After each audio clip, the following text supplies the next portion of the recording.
మన కూకట్పల్లిలో మర్రి golden diamonds April 12న బ్రహ్మాండమైన ప్రారంభం. Save the date, save the money. Super star Rajinikanth Tamil, Telugu, Kannada, Malayalam, Hindi ఆయనకు భాషతో సంబంధం లేకుండా దేశవ్యాప్తంగా అభిమానులున్నారు.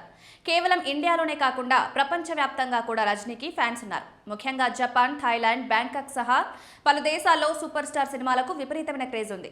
ప్రస్తుతం వరుస సినిమాలతో దూసుకుపోతున్న ఈ స్టార్ హీరో ఇటీవలే లోకేష్ కనకరాజ్ దర్శకత్వంలో కూలీ చిత్రంతో ప్రేక్షకుల ముందుకొచ్చారు. అయితే ఆ మూవీ ఆడియన్స్ ని ఆశించిన స్థాయిలో మెప్పించలేకపోయింది. ప్రస్తుతం రజనీకాంత్, నెల్సన్ దిలీప్ కుమార్ దర్శకత్వంలో జైలర్ 2 మూవీలో నటిస్తున్నారు. 2023లో వీరి కాంబినేషన్లో వచ్చిన జైలర్ చిత్రం భారీ విజయాన్ని సాధించింది. మోహన్ లాల్, శివరాజ్ కుమార్, జాకీ ష్రాఫ్ వంటి ప్రముఖ నటుల గెస్ట్ అపీరెన్స్ సినిమాకు హైలైట్ గా నిలిచాయి. ప్రపంచవ్యాప్తంగా దాదాపు 600 కోట్లకు పైగా వసూలు సాధించి రజనీకాంత్ క్రేజ్ ఏంటో మరోసారి నిరూపించింది.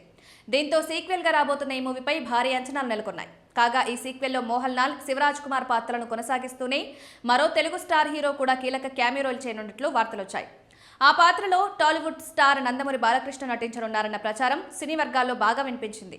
రజనీకి నందమూరి ఫ్యామిలీకి ఉన్న అనుబంధం గురించి తెలిసిందే. దాంతో ఆయన నటించడం పక్కా అని ఫిక్స్ అయ్యారు. ఏపీకి చెందిన పవర్ఫుల్ పోలీస్ ఆఫీసర్గా స్పెషల్ రోల్ చేయబోతున్నారని గుసగుసలు సైతం వినిపించాయి.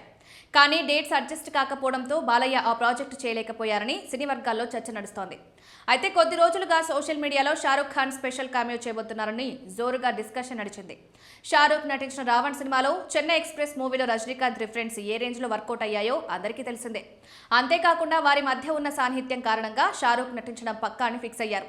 కానీ ఇప్పుడు అనూహ్యంగా ఆ పాత్రని పవర్ స్టార్ పవన్ కళ్యాణ్ చేశారని సినీ వర్గాల్లో టాక్ వినిపిస్తోంది. ఇప్పటికే రాజకీయాల్లో బిజీగా ఉన్న పవన్ తాను కమిట్ అయిన సినిమాలను ఫినిష్ చేసేసి రిలీజ్ కూడా చేశారు. కాగా తమిళనాట రజనీకున్న క్రేజ్, తెలుగు రాష్ట్రాల్లో పవన్ కళ్యాణ్కున్న క్రేజ్ గురించి కొత్తగా కనిపించాల్సిన అవసరం లేదు. దాంతో సూపర్ స్టార్, పవర్ స్టార్ ఇద్దరూ కలిసి స్క్రీన్ మీద కనబడితే థియేటర్లు తగిలిపోవడం పక్కా అంటూ కామెంట్స్ చేస్తున్నారు. మరి ఈ విషయం నిజమో కాదో తెలియాలంటే అధికారిక ప్రకటన వచ్చే వరకు వేచి చూడక తప్పదు.